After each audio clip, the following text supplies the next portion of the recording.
Yo, what's going on, snipers, and welcome back to our Edmonton Oilers Throwback 2010 franchise mode here in NHL 25. So in last episode, if you did not catch it, we took on the Chicago Blackhawks in the first round of the playoffs, and it was quite the back and forth battle, but we managed to beat them. As you can see, we won the first 3 games in that series, which was awesome at that point, so I was like, okay, looking pretty good. But then this team ends up falling off a cliff. We end up losing 3 straight games, 4-1, 6-1, and 3-0. So at that point, I'm just feeling complete reverse sweep is going to happen. And then it doesn't happen because game 7, we end up winning 8-2. So it was definitely the type of series where we should have won early on, end up falling apart in 3 games, but then we won in game 7.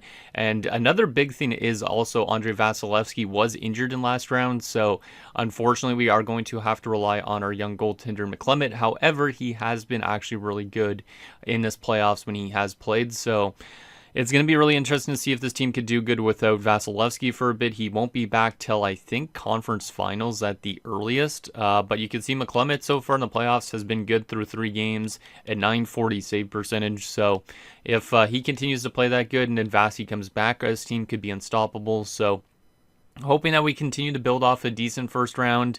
Like I said, our offense was pretty good in some of those games. Other games, it wasn't so much. So I don't know really what version of our team we're going to get. But obviously, now that we knocked out a good Chicago team, we could probably knock out a good Calgary Flames team too. Now, the thing with these 2 teams, obviously, both of us had very similar seasons. But they do have home ice advantage just because of the fact that they finished with 99 points. And we finished with 99 as well.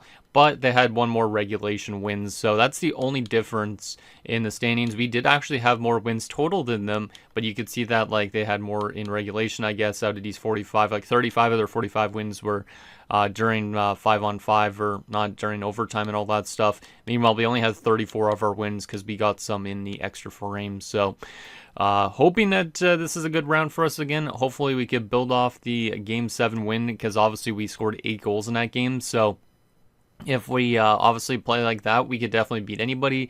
But if this team finds a way to like not score goals and not play good defensively, we're going to get into a little bit of problems. So I hope that we could find a way to beat our Alberta rivals, but I wouldn't hold my breath now. Obviously, if we do win this series, though, we will be going into a conference finals appearance, which would be absolutely huge to get back there. So I'm hoping we could do it, considering this is probably one of the last seasons we're going to have to get done of this franchise mode. So anyways, with that said, let's get in your guys' comments, see what you guys have to say about last episode. Then I'll show you guys what Calgary looks like again, just in case you forgot. And then we will get into the second round matchup. So the first comment is from 2-Bit Productions LV, who says, dang it, but congratulations on beating them in 7.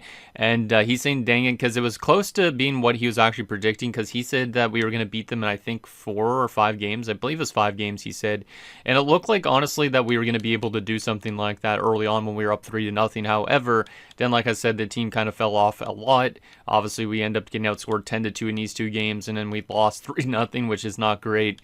But at least our team found its offensive game in Game 7 at the right time possible. But obviously, I don't know which version of the team we're going to be getting in this second round. Are we going to get the team that won 3 straight games, the team that lost 3 straight games, or the team that exploded for offense in Game 7?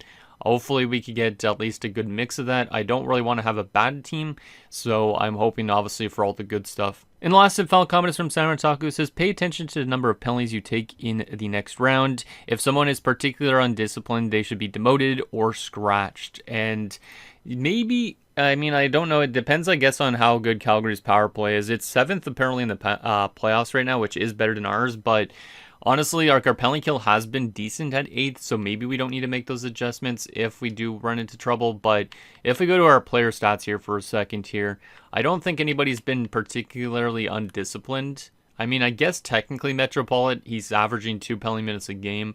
Toffoli's been apparently undisciplined as well. Everybody else is around a penalty minute a game. I guess there was a fight from Alto in the playoffs. Yeah, Alto had a fight during the playoffs. That's interesting. I don't know if he had any during the regular season. And then also Halinka had a fight. So there has been a bit of a physicality, I guess, to that first round. But for the most part, it looks like we're not a terribly undisciplined team. But maybe we are, because everybody on the team kind of has penalty minutes. Yeah, everybody on this roster has penalties except for a couple dudes. So maybe we do need to be a little bit better on that area, but it's tough to say. But yeah, Metropolitan having 14 penalty minutes. Like, did he have just like a game where he took a ton of penalty minutes, or is he just consistently taking penalties? Let's see. Penalty minutes, he had 10 penalty minutes against Chicago. So he had 2 fights in that game against the Blackhawks, or did he have 5 minor penalties?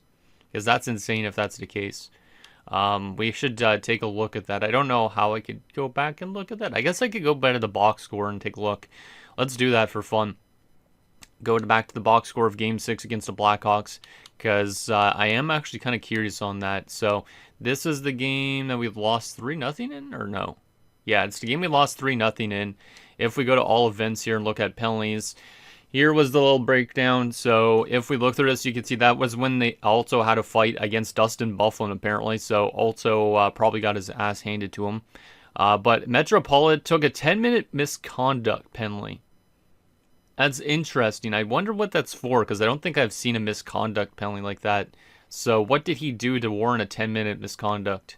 So that's why he got 10 minutes of penalties. It wasn't because of any fight. It was just straight out misconduct. I gotta look up stuff like that. I'm curious on what a 10-minute misconduct would be. Like, did he just like hurt somebody or what? What would, let's see, let's ask Google, what would a 10-minute misconduct mean in hockey? Let's see what it says, because I honestly have no idea. The penalized player is removed from the ice for 10 minutes of playing time. However, it's unlike a minor penalty. Not a short-handed situation. I should ask, say, what causes a 10-minute penalty instead, because that's an interesting one. So it doesn't count as an actual like power play, really. What causes a 10-minute misconduct penalty? Unsportsmanlike conduct or other minor infractions. Okay, so maybe he took a penalty, and then he also was like yelling, and I didn't mean to open up my desktop again. I don't know why that always happens. But yeah, maybe he took a penalty or something like that, and then started yelling at the ref or something. I honestly don't even know, but I don't think I've ever seen that in Sim Engine before, so that's kind of interesting. But looks like that game was a bit of a chippy one, because their team lost 3-0 in it, so maybe the Blackhawks just brought out the worst in us. I'm not too sure, but hopefully this team's a bit more disciplined in this round against Calgary, considering this is a rivalry matchup. So anyways, let's show you guys again what Calgary looks like, and then we'll get into the second round. They are pretty similar to years past, with some of the players, obviously, like Daniel Sedin being there, and same with Backlund, LaBarbera. Guys like Kuznetsov are still there too. Like, they definitely have some very solid forward depth, and that's definitely something we have to try and contain, especially their top line, I would say, for the most part. And then defensively, they do have one of the strongest defensive cores in the league, I would say, from what we've seen. Very good depth, and a lot of guys listed as top fours. And then they also have solid goaltending as well. So they're probably a very stingy defensive team, so I'm hoping, obviously, that we could find that offense we did in Game 7, or else we could get suffocated in terms of goal scoring. So with that said, I think we're ready to get into game number 1. We're going to keep the team the same as it was at the end of the last round. I was actually thinking of making adjustments back to the way it was before, I think. But I think for now, we'll keep it like this since it worked. And obviously, if we need to make adjustments, we will. So let's get to game number 1 in Calgary. It's not too far from Edmonton, but let's go on the road and see if we can get off to a good start. Again, we did take both overtime games in game 1 and 2 against Chicago, so who knows, maybe we'll find our way to start winning some more road games again. So here we go, game number 1 on the road in Calgary. Can we find a way to get off to a good start again, or are we going to start playing bad after an 8-2 victory in game 7? First period. Scoreless. I'll take it. That's a good defensive period. Like I said, McClement has been really good with Vasilevsky being out. I'm pretty sure it said that Vasi's back not late March, what am I saying? Late May. So I'm not too sure how long until he returns, but we're obviously going to have to rely on this young goalie for a while. But he honestly could end up being like Cam Ward was in 06 for the Carolina Hurricanes at this point. So hoping that he continues to play good. Anyway, shots are 11-7 in favor of us. It's a scoreless game so far. Seems like our offense dried up after that 8-goal game, but at least we're still not allowing goals as well. Can we find a way to get that lead in the second period? Second period? 1-1. I'll take it. At least it's still an even game. Nathan McKinnon opens the scoring, and then 6 minutes later, with only 16 seconds left, Connor Brown ties the game up at 1. We are out shooting him 27-16, so without Reimer, we probably would have more goals likely. Reimer's been really good for them at this point, which is not ideal. He has been good for them in the playoffs as well. At least McClement seems to be playing somewhat decently still at this point, only allowing a goal at this time in the game. Can we find a way to get the lead back in the third? Third period underway. Who wants to be that guy for us and give us back that lead? Come on, boys. Let's get that lead. We had 8 goals last game. Let's get a couple in this one. Latti makes it 2-1. That's a big goal. And Nathan MacKinnon scores literally 16 seconds later. Metropolitan scores 2 minutes later. And that's a nice little offensive explosion at the right time here in Game 1. Which means we are likely to take a game on the road here as LaBarbera makes it a 2-goal game. But we do shut them down the rest of the way, and we do take a road game in Calgary by a score of 4-2. So that's a pretty good way to start it off. Very good third period. Final shots were 36-28. We only allowed 2 goals, so another good defensive game. And we also find our offensive game like we did in Game 7 against Chicago. So MacKinnon from Cameron and Falk, and we had Latti from Jenner and McClement. So McClement even picked up an assist. So McClement right now helping out the offense and also playing good in net. And we had MacKinnon from Falk and Metropolitan from Fada and Mackey. So a pretty damn solid game. Actually, let's take a look at the penalties too while we're at it. We only had 2 penalties in that game, Andrew Shaw and Metropolitan again.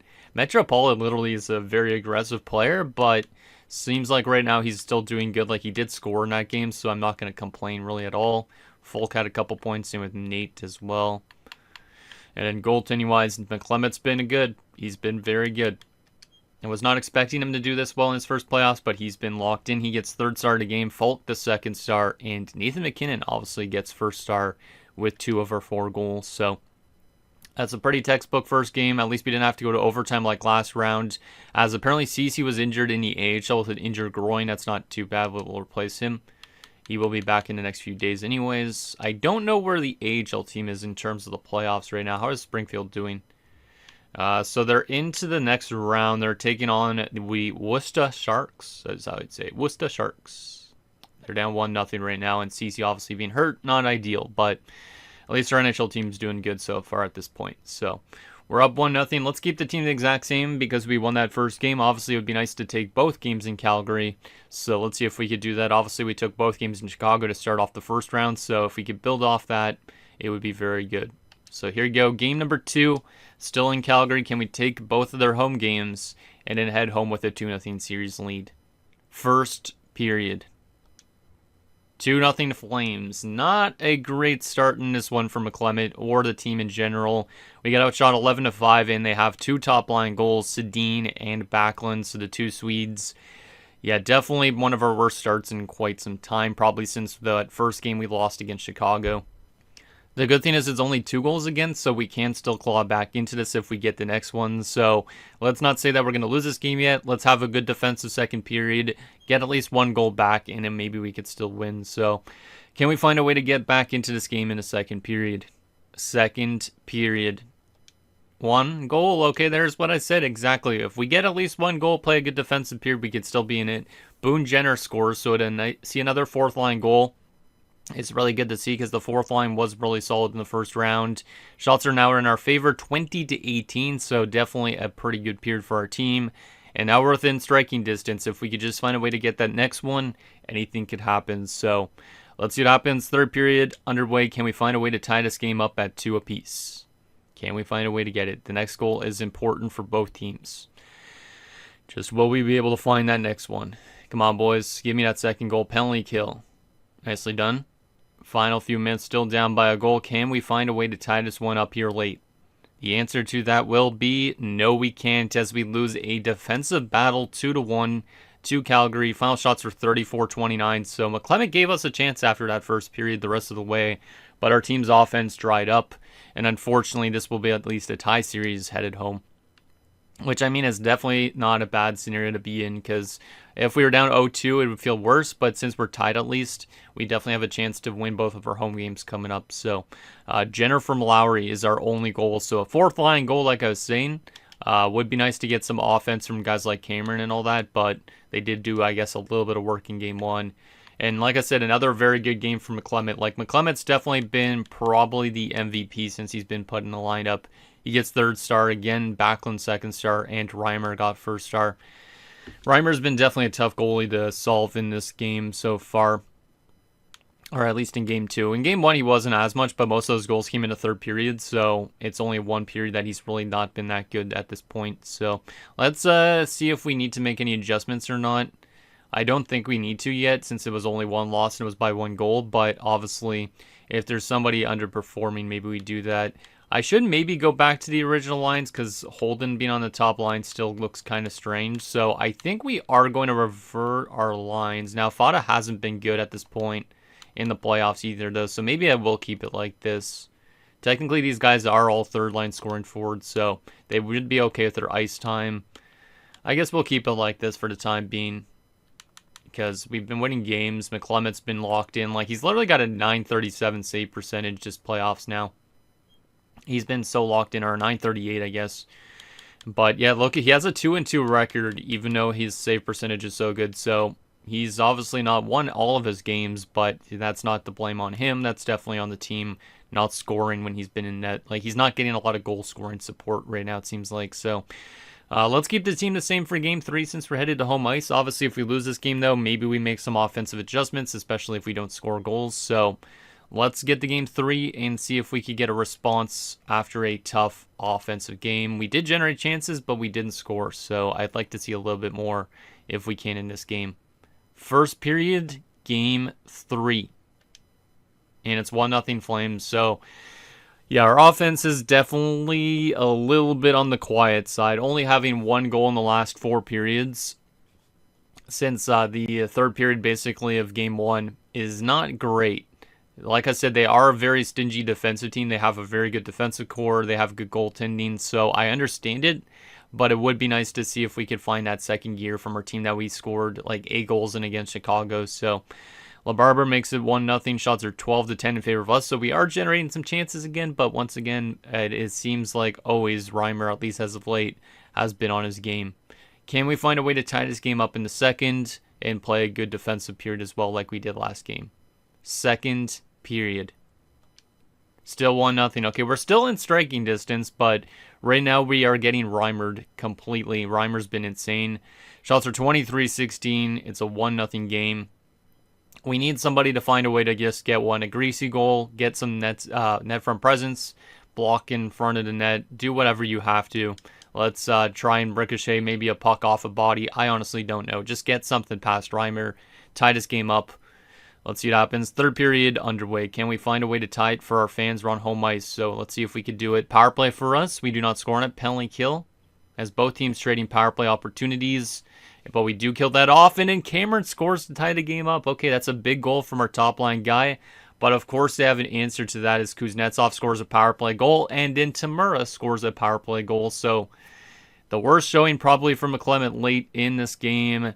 And unfortunately, despite us tying it in the third, our team ends up falling apart due to 2 power play goals. So maybe we do need to look at being a bit more disciplined because we gave up 3 power play goals in that game, and that cost us. Final shots were 39-23 in favor of us, but we lost by 2 goals. So Reimer's been good for them, and their power play has been clicking. Who took penalties in this game? Falk, Latty. We also took another penalty from Latty. He took a high-sticking double minor in the third period, so that's a pretty bad one to take. Jenner took a penalty, and then Latty took his 3rd penalty of the game. Jeez. And they're all in the third period. Okay, so Latty literally had a total, I guess, of 8 penalty minutes in that last 20 minutes of the game. I don't want to scratch Latty because I don't think he had a lot of penalties before this game, but that's absolutely abysmal. Yeah, 8 penalty minutes in a 20-minute period. Literally every time he was out there, he was probably whacking people. God damn. Cameron got 3rd star, LaBarbera 2nd star, Reimer the 1st star. But yeah, I do not like that game at all from Latty. Like I said, I don't think he had any penalty minutes before that game almost. Unless I'm thinking of somebody else. But let's go to our lines here. Latty probably deserves to be benched after a game like that based on his penalty minute count. Or at least scratched down to a 4th line. He is on the 3rd line.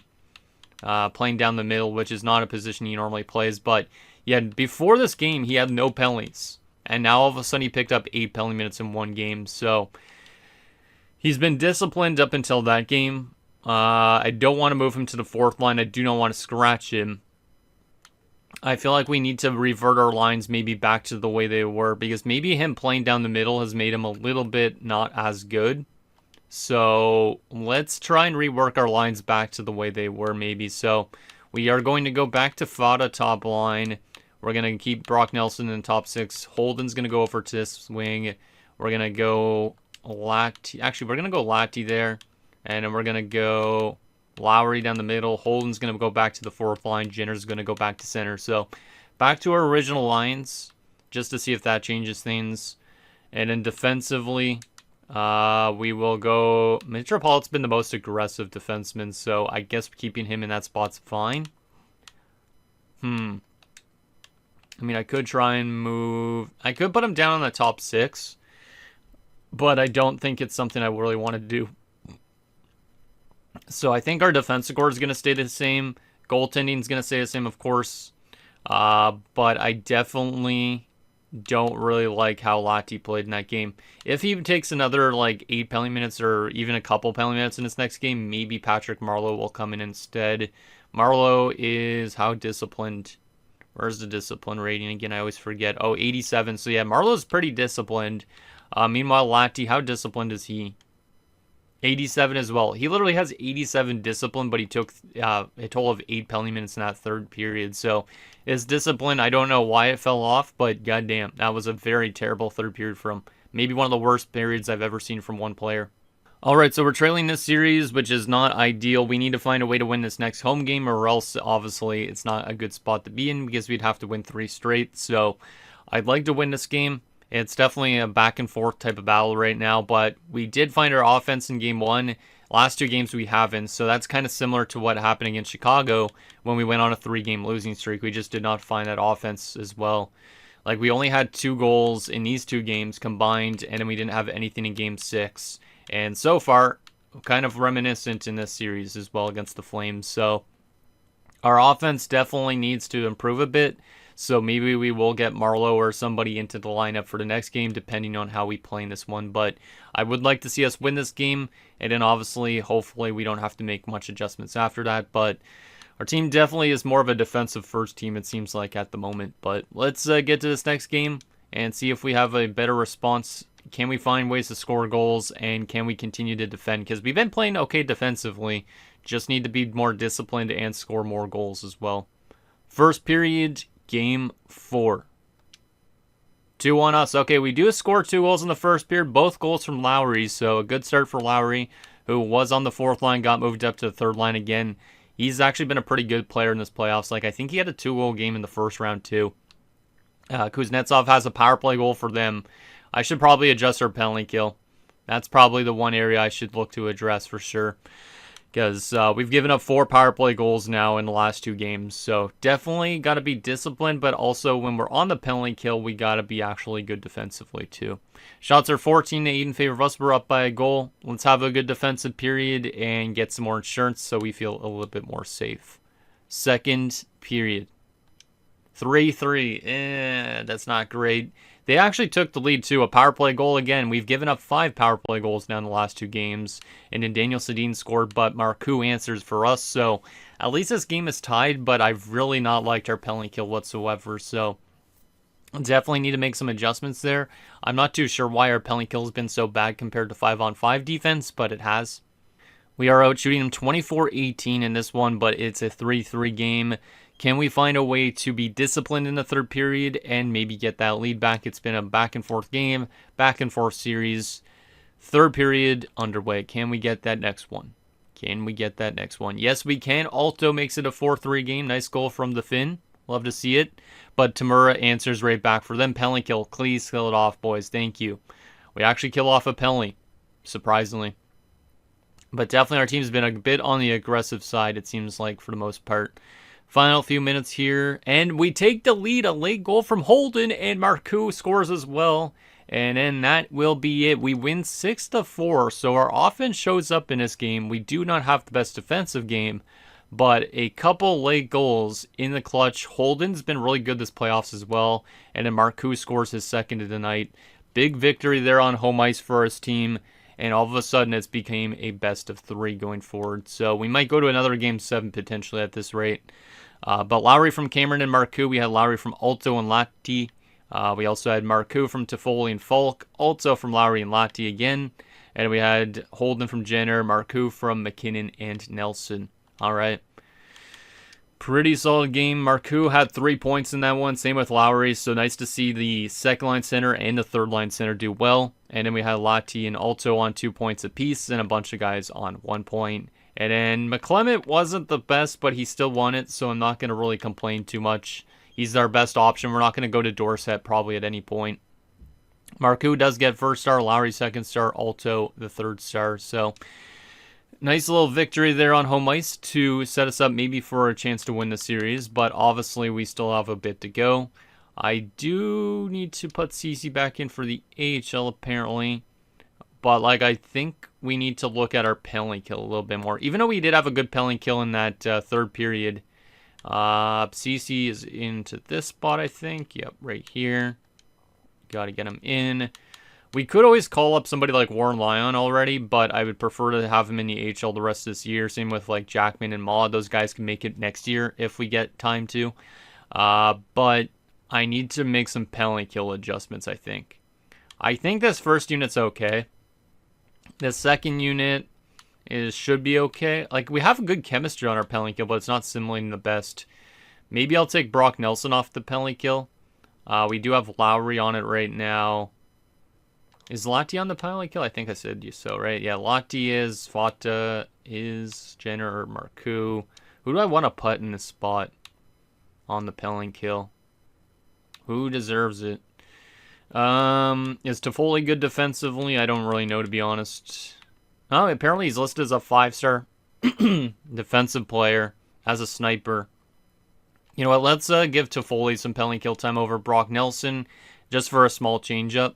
And then everything else probably stays the same. Maybe I'll move Mackey to the third unit, because he is an offensive defenseman. Just try and change up a couple of things about it.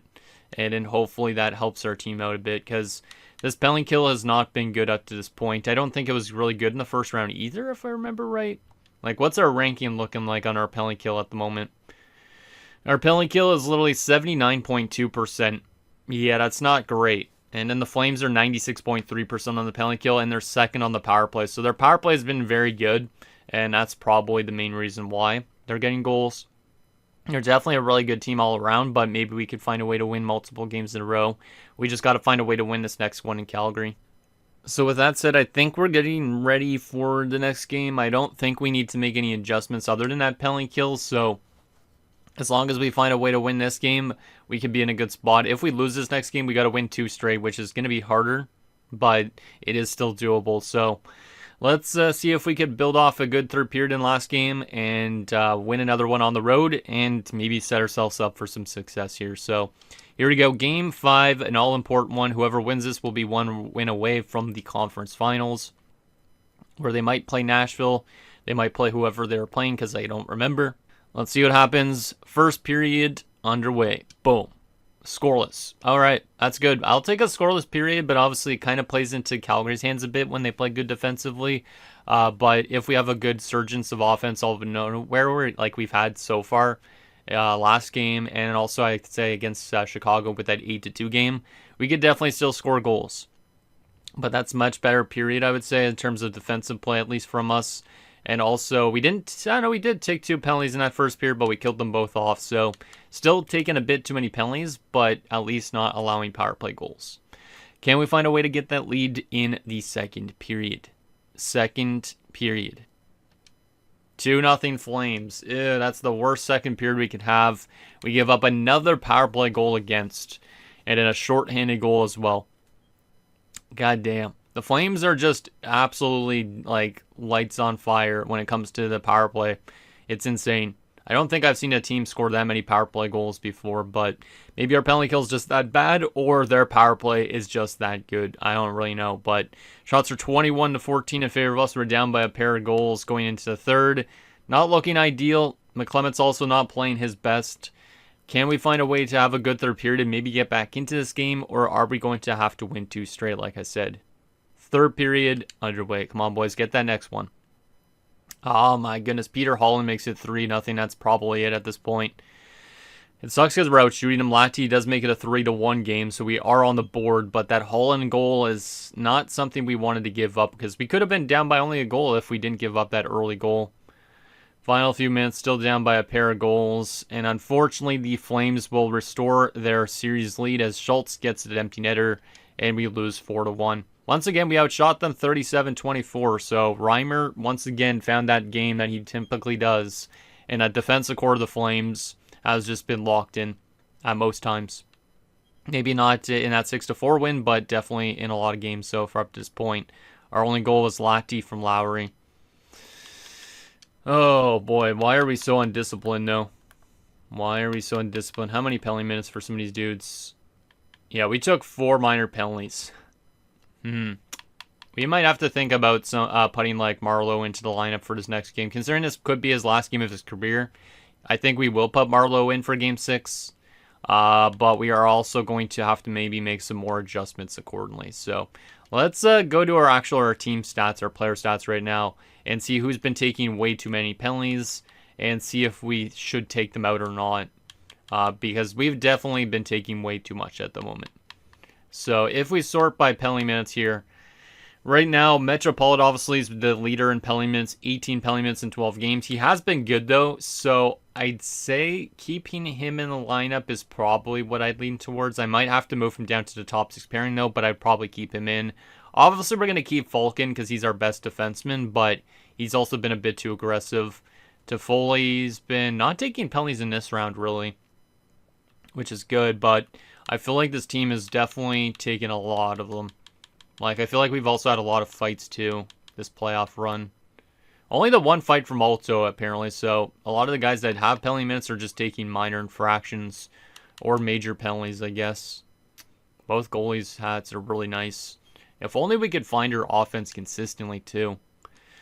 Alright, let's go to headlines here and see what we could do in terms of making our team more disciplined. So, who is the guy that's taking the most penalties on the 4 group, did I say? I think I said it was Toffoli, but Toffoli hasn't been taking as much as of late.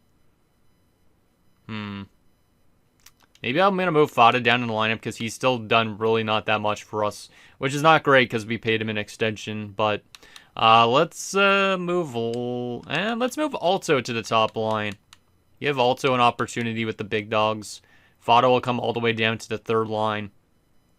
I don't think there's really anybody I would take out of the lineup on forwards, but let's take out Andrew Shaw maybe because he doesn't average a lot of ice time, but he has 6 penalty minutes. So let's take Shaw out.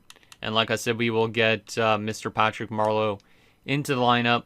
And we will probably put him down the middle. I do really like Lowry, though, in that spot. Lowry's been one of our best players, so I guess Marleau would have to play 4th line minutes, which isn't ideal. But he should be more disciplined. He's also not bad defensively. And then from a defensive core perspective, Metro is going to get moved down to the top 6 pairing, which means also we are going to have to keep Moss on that top 6 pairing, or else it's going to be a minus pairing. So we'll go with that. Metro and Moss, Rodriguez and Mackey, and then Halinka and Falk.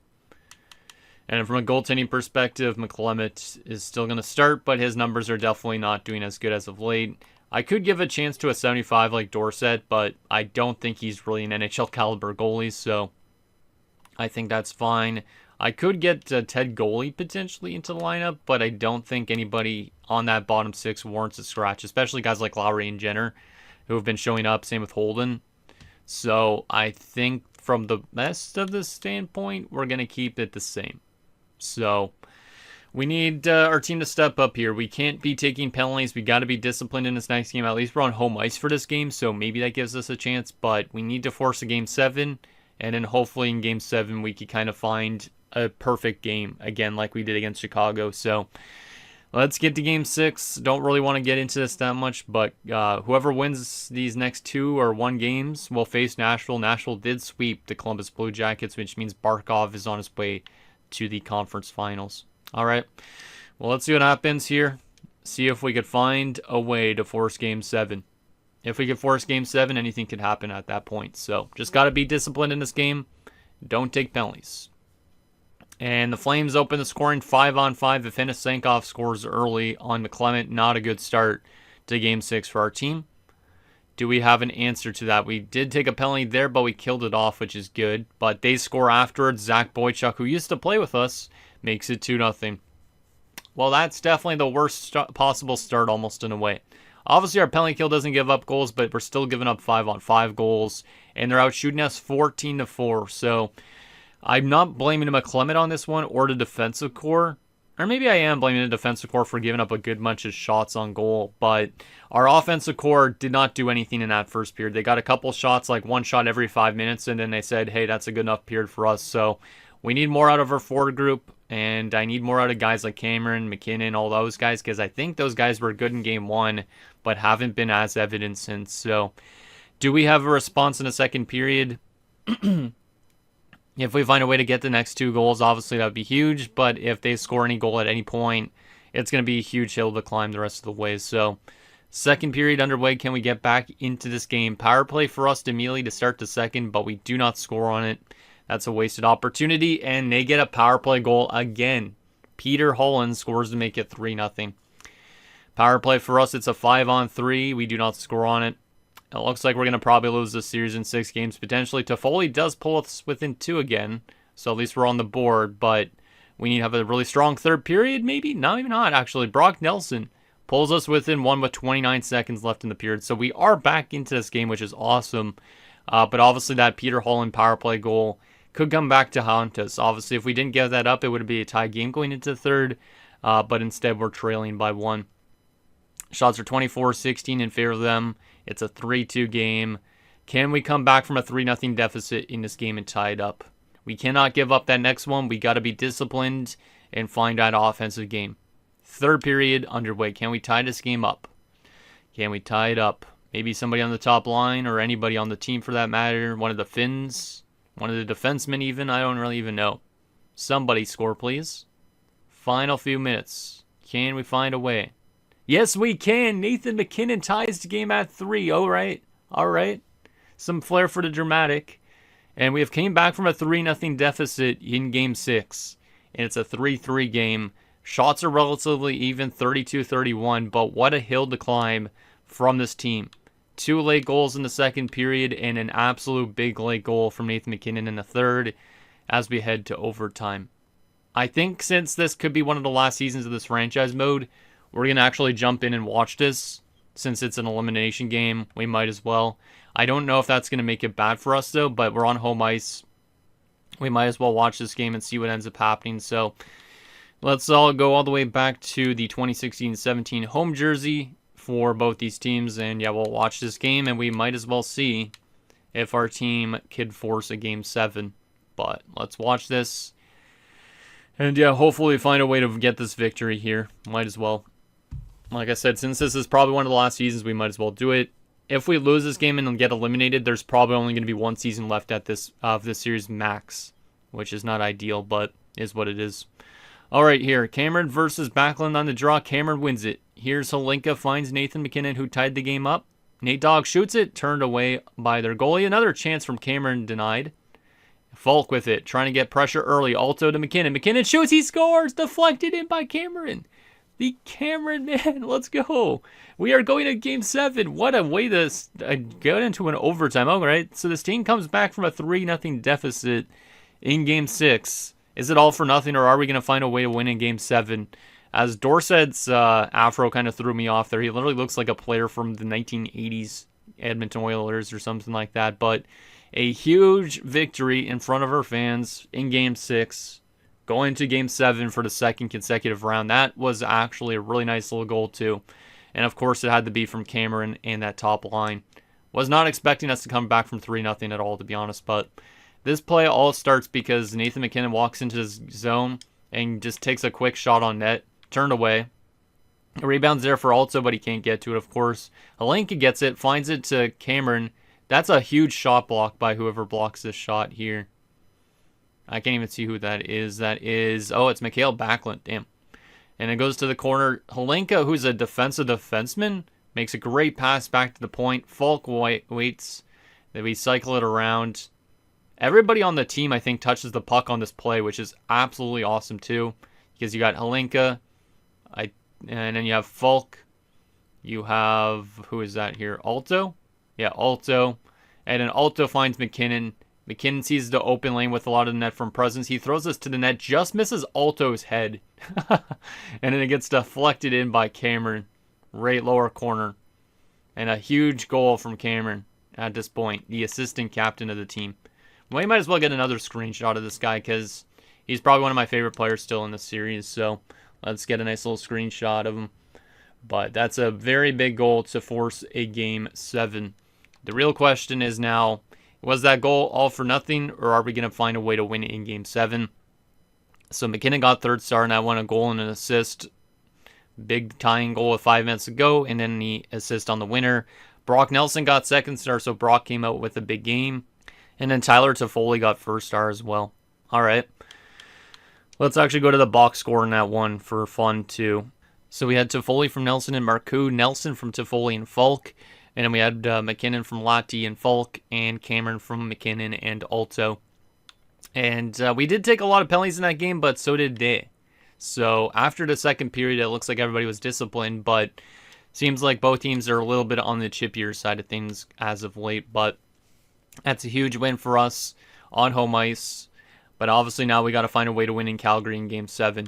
We won a Game 7 before pretty convincingly against Chicago. Maybe it's doable for us here in Game 7 against the Flames, but it's anybody's game. Whoever wins this game, I feel like, is going to have a good chance to go to the finals just because Nashville swept the second round, but maybe not. So the question is, do we need to make any adjustments before Game 7 or not? Trying to think if I want to make any adjustments. I know it's been a back and forth second round, but I think I'm going to keep it the same. But obviously, the Flames special teams have been on point. Their penalty kill is first in the league in this playoffs, and then they're second on the power play. So we need to find ways to score some power play goals, and we need to find ways to defend on the penalty kill a little bit better. So I could make some adjustments there. Maybe I should make adjustments to our power play since it hasn't been scoring as much. I just don't really know what I could do to readjust it. We do have forwards on every one of these units, so maybe I move Fada to the second unit because he hasn't been great this playoff so far. We'll move Falk to the first unit, and then we'll move Fada to the second unit, and Mackey will get to run his own unit, maybe? I don't really know. I think that might be the only move we make with it. Yeah, we'll go with something like that. Try and change it up a little bit. See if we can get a power play goal at the right time, but seems like Alto is doing really well as well as the top line guys, so we're going to keep him in that spot. Eventually, obviously, we can make more adjustments. How was Marlowe last game? I didn't take a look at that because I forgot he even played. Only had a shot on goal. Did not generate really much, but he played 8:26. That was actually his second game he played against the Flames this year with us because he also played a little bit during the season against them. But all right. We'll see what he could do for us in the playoffs still. We're going to still keep, I guess, for the time being, Andrew Shaw scratched. It's not that Shaw's been a bad player, but somebody needed to come out of the lineup. We could get Shaw back in next round. It's just to give Patrick Marleau some playing time, potentially at the end of his career, for that matter. So, with that said, Game 7 in Calgary. Can we find a way to the conference finals against Nashville, or are we going to lose in 7? Last round we won in 7. Are we going to find a way to win another Game 7? And it will be Buffalo versus either Tampa or Pittsburgh in the conference finals, apparently in the East, because they did knock out the Washington Capitals, which is a pretty big surprise. But Pittsburgh and Tampa are both really good teams, so I feel like whoever comes out of that Game 7 is going to go to the finals for them. Meanwhile, whoever comes out of this year's for us, I think could go to the finals as well. So let's see what happens. Game 7 on the road. I don't know which version of the team we're going to get. Are we going to get the team that doesn't score goals? Are we going to get the team that scores goals or finds ways to win in clutch moments? Let's see what happens. Game 7. Can we find a way to the conference finals and build off a crazy comeback in Game 6? Because that was a huge comeback, and if we find a way to win this game, that would be absolutely imperative. As Jake Gardner makes it 1-0 immediately on the power play again. So our penalty kill is still not doing good, but the Flames power play has been absolutely on fire. I don't know what's with their power play, but it's been scoring every single game. We do answer back, though, and it's a guy that hasn't scored in a while. And then Nathan McKinnon scores a couple minutes later. So Fada with a big goal. Like I said, he hasn't scored in quite a while, so to see him on the board at this time is absolutely huge. Hopefully that gets him going a little bit. And then Nathan McKinnon scoring to give us the lead. So 2 big goals late. And of course, it's 2 guys that we pay a lot of money to. So very solid first period. Great that we gave up a power play goal, but at least we managed to respond. Shots are 12-9 in favor of us. We're up by a goal. Can we find a way to hold them off and maybe get some more insurance? Second period underway. Can we get some more insurance? Can we get some more insurance? Because obviously a 1-goal lead is never safe. So penalty kill again in the second. We do kill that one off. So a big penalty kill performance by the team right there. Hopefully we continue to play more discipline. No, Alto makes it 3-1. That's a big goal from Alto at this point. And it will be a 3-1 lead for us going into third here in Game 7. So that goal from Cameron might have given us a chance to at least go and compete in the conference finals, which is awesome. But, wow. Was not expecting to be in this situation. We need to have a good defensive third period, of course, because they could do to us what we did to them last game. So we got to be careful here. We're still only up by 2 goals. Shots are 24-14. It's been a solid game in terms of generating chances. So far, McClement's been okay. Let's have a good third period, and let's find a way to get to that conference finals. Third period underway. If we could get that next one, that would be absolutely huge at this point. And we do get it. Boone Jenner scores to make it 4-1. That might do it. As long as we play good the rest of the way. Which right now we're doing that power play for us. We don't score on it, but that's okay. Your Edmonton Oilers are going to be going to the conference finals despite a little bit of scare. We win 2 straight games, and we will be facing off against Nashville in the conference finals. Outshot them 36-22. We ride the momentum after that overtime goal. Absolutely huge series for this team. I know we've gone to Game 7 in back-to-back rounds, so we've played a lot of games at this point, but this team is very inconsistent, but maybe in the best way possible. So, Fada from Lowry and Lahti, McKinnon from Alto and Mackey, Alto from McKinnon and Falk, and Jenner from Holden. So, with that victory, we find ourselves in the conference finals for the first time since whatever year that was that we were last there. It was not too long ago, I don't think. But a good game from McClement, good game from the offense. Hopefully we could see more of that in the the third round. So McClement gets third star again, Alto second star, and McKinnon the first. So a very, very big game for our team. Sees us in the conference finals against Nashville. Tampa has eliminated Pittsburgh, so that's interesting. So it'll be Tampa, Buffalo in the Eastern Conference Finals, us in the Preds. All right. Obviously, we don't have home ice again, but so far our team's been able to win a lot of road games this playoffs, so that's been definitely a positive. But Nashville so far this playoffs is 8-1, so they only have 1 loss at this point, which makes me feel like we could beat them because we've played a lot more games. Maybe. I don't really know, but they're obviously a good team. We'll take a look at them in a second. Let's take a look at our player stats through the first 2 rounds. But this team will get a chance to go to the Stanley Cup Finals this season, which is quite exciting. So let's see these stats, see who's been doing what for us. So from an offensive standpoint, like I said, we do not have literally a guy that's point per game. It was like that during the season though too. But we have a good amount of depth scoring, and that's the main reason why we're probably in the spot. Because we're getting guys like Holden, Alto, guys like Lahti. We got guys like, who was the other one? Where's Lowry? Was Lowry all the way up there? Yeah, he was. Damn. Lowry even picking up a lot of points. So since we're getting that depth scoring, our team is actually winning games.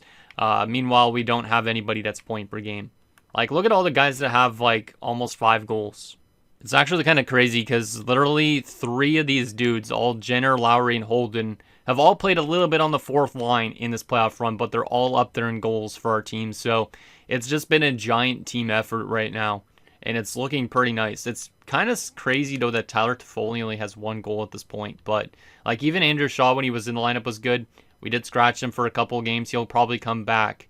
But Patrick Marleau has been solid defensively when he did play. And then from a defensive standpoint, we have good depth score on defense too. Falk's got 10 points as well, tied for the lead on the team.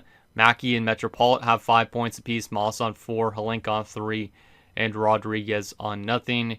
And then goaltending's been pretty good. There's been some games where it's been a bit iffy, but both goalies obviously with similar numbers, which is good. So obviously, it would be nice to score more offensively, but the fact that our team's able to get scoring from a lot of guys, like, we literally have 4 guys with 10 points right now.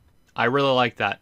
I do really like that. It was like that, like I said, during season 2, because if we go back to our player stats from the regular season, good depth scoring, but literally Markku led us with 68 points. So maybe we are going to find our offensive game still.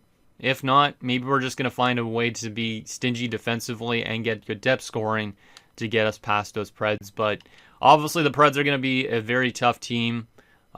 During this playoff so far, little comparison, they're first in goals for per game and second in goals against. So that's quite scary, considering we're pretty much just average in both. We're 7th in goals for and 7th in goals against, just averaging a little bit more goals for per game than goals against. Power play percentage, they are 10th, we are 15th, and in penalty kill wise, they're 6th, we're 13th. So this is probably going to be a tough matchup based on that. I don't know what it was like during the season, though. Let's take a look at that. So if we go to Western Conference in general, they actually technically won the Western Conference with 102 points. So they technically are the best team in this Western Conference. However, we might be a type of team that could find a way to cheese them in that sense. But we finished with only 3 points back of them, so pretty tight. They did score 20 more goals than us during the season. They gave up almost around the same amount of goals as us. They gave up 3 more total, so pretty close games on that. Power play percentage, their power play was not that good. Theirs was 16%, ours was 15.8%, so similar power plays during the season. And then their penalty kill was 3% better than ours. So I would say in general that's a pretty even matchup on most things. So maybe there's a chance based on that. But like I said, I know that they have a good top line. I think we might have already seen Nashville's lines earlier this season a bit, because we were looking at the Hall, Sagan, and who else was on that line? Barkov line. So yeah, this is Nashville in 2019. So Taylor Hall, Alexander Barkov, and Tyler Seguin. Very good top line. One of the best probably we've seen. Bunch of 90s. Their second line is also very filthy. Nikolai Kuhlman's jumped up to an 86, which is kind of insane. 45 points only this season, but still 86 is good for him. Playing next to Vince Ramsey, who was drafted 2nd overall 3 years ago. So in 2016, so this guy's pretty solid, getting better and better each year. So he's there on that second line. And Ryan Callahan at 34 years of age. So yeah, top 6, absolutely great. Third line, Franklin Pritchett, Artem Anisimov's there, and Evgeny Dodonov. So a couple Russians and Pritchett. Very solid third line, especially with Dodonov. And the fourth line of 37-year-old Brad Boyes. God damn, he's dropped off a lot. Does he still produce? Somewhat. But he's definitely not the same player he was at one point in time. Did miss a lot of 2032, but has been playing more as of late. They also do have Brian Boyle, who they brought in, and Scott Hartnell's there as well. So Hartnell returned to Nashville after his time in Philly, which is kind of cool. Just like he did in real life, I think, actually. And Columbus, for that matter. And then Brian Boyle, I'm pretty sure actually did play for the Preds at one point in real life. And apparently this is his second go-around with the Preds in this universe too, so he's moved around a bit. So yeah, that's a very good team. Very good down the middle, very good wingers.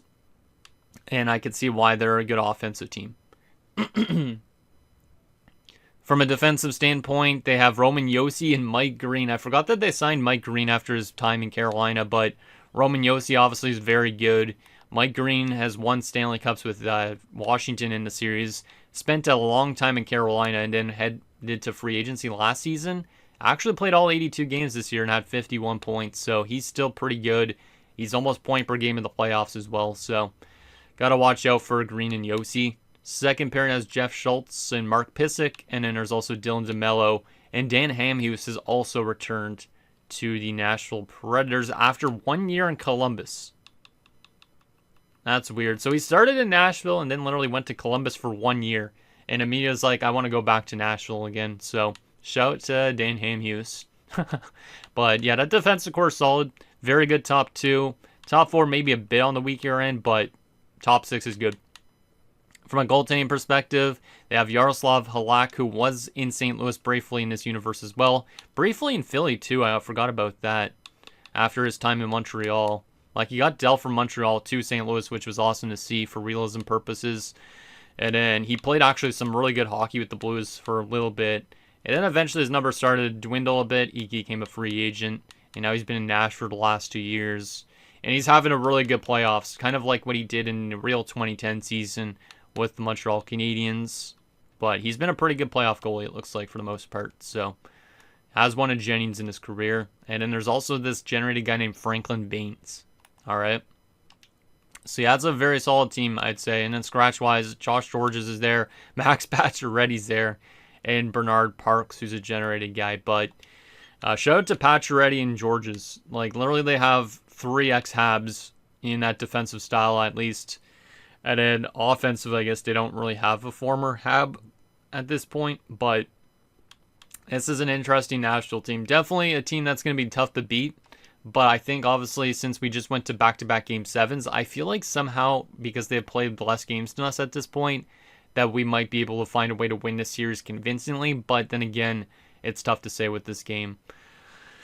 Whoever wins the series, they'll face either Tampa or Buffalo for the Stanley Cup, so might be a pretty hardcore matchup. I don't know how good Buffalo is at this point, but Tampa obviously should be still really good with guys like Stamkos and all that. So, anyways, guys, that's going to do it for this episode of Edmonton Oilers Throwback 2010 Franchise Mode. So, in next episode, we will take it to the conference finals against Alexander Barkov and the Nashville Predators as we look to find a way to beat them and get ourselves back to our Stanley Cup finals. I don't think we've been in a finals in the series. I can't remember. I think we got to the conference finals at the furthest last time.